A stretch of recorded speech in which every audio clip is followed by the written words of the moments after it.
Basic requirements are going to be at least 4 bank statements. Typically, landlords like to see bank statements showing that the business is already generating income. Everybody's not going to be able to provide bank statements for their business because maybe their business hasn't started, or maybe they never created a business account. So if that is the case, then you would have to show personal bank statements showing that you have sufficient funds to cover moving costs plus startup costs. I like to tell people you need to have bare minimum 4 to 6 months of rent payments in the bank. Then there are times when a landlord may just look at pay stubs.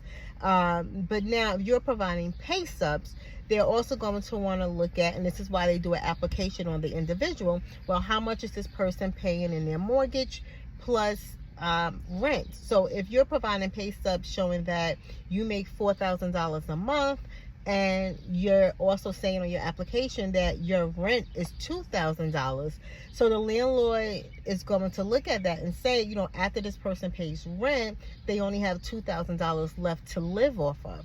And if the commercial space is $1,500 a month and you only have an extra $2,000, they're going to say that you don't qualify unless you have bank statements showing that you have sufficient funds saved up plus you have a day job. That's different. But if you only have a day job and you don't have sufficient savings, then they're going to look at your income, you know, your monthly income, to make a guesstimate of whether or not you can afford the space.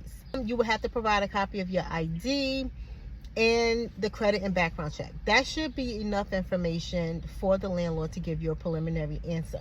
If they require more, some landlords may require W-2s if you are still working, and some may require your tax returns, especially if you have an established business. They may want to see the tax returns for the business. That's qualifying. Now, after you qualify for the space, the next step is, right, your proposal. And this is what starts the negotiations on price and terms. Now, one of the things I always like to point out is that real estate is rented and sold not by price alone, it's by price and terms. If you can provide a landlord with favorable terms, most likely he would be willing to negotiate the price. Negotiations is all about a give and take. You give a little, you take a little. And it's on both sides. The landlord give and take, you give and take.